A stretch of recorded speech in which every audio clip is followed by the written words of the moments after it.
here's another reason why I created Holistic Soul Within, because one of the things that I think people really forget about is when you are that person who has to hold and carry what feels like the weight on your shoulders on a regular, consistent basis, but you don't present it well, that often gives people this false sense of how you're really doing.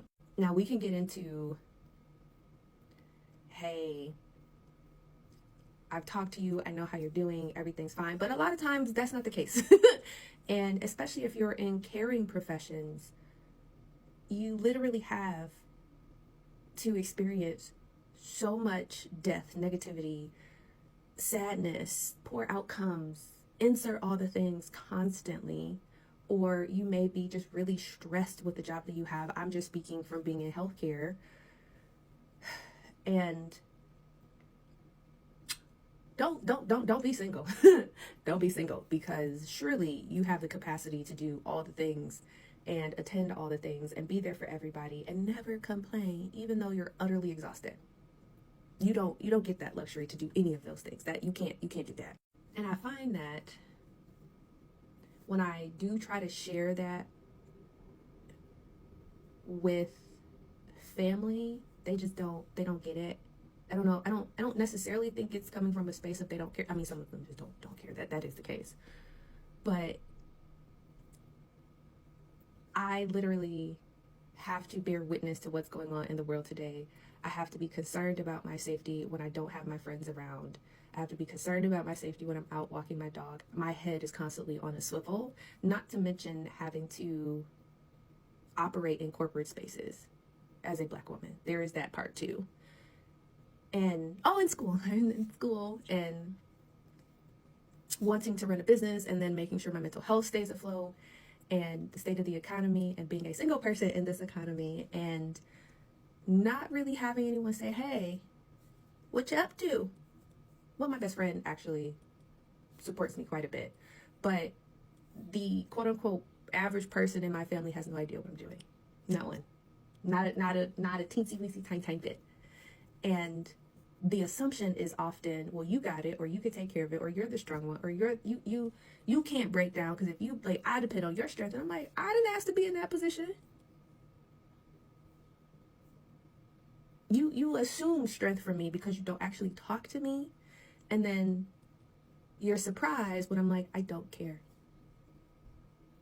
And then when I say I'm desensitized because of so much that I have to deal with and look at day in and day out, so much of this comes down to so many of us don't have that quote unquote built-in community that one's family in theory could provide them.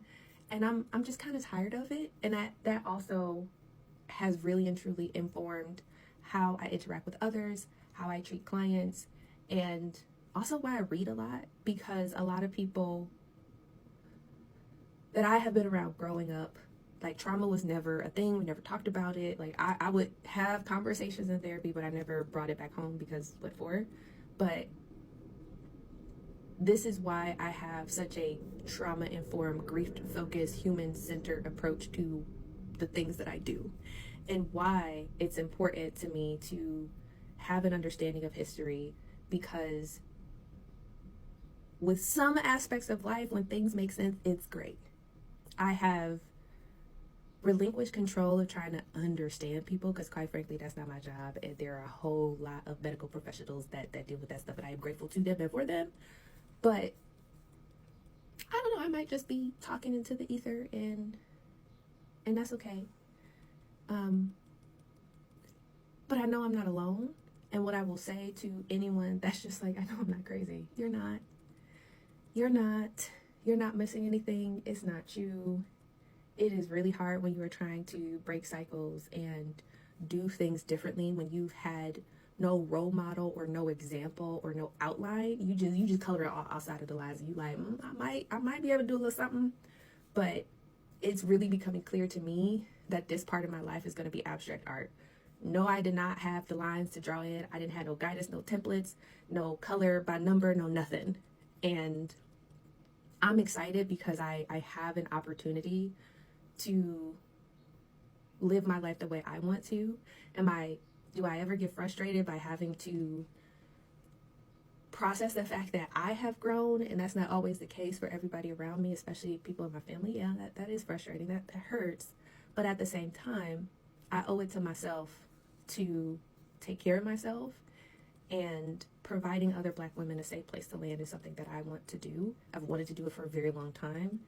And I don't know, I just like giving y'all like an unfiltered version of me, because this is what becoming my authentic self is really and truly all about. And it's just nice to know that you're not alone. And even if you don't necessarily comment on it or anything like that, I just appreciate you engaging, because my hope is that a group of us will get together and be like, okay, so what are we doing about this? What are we doing?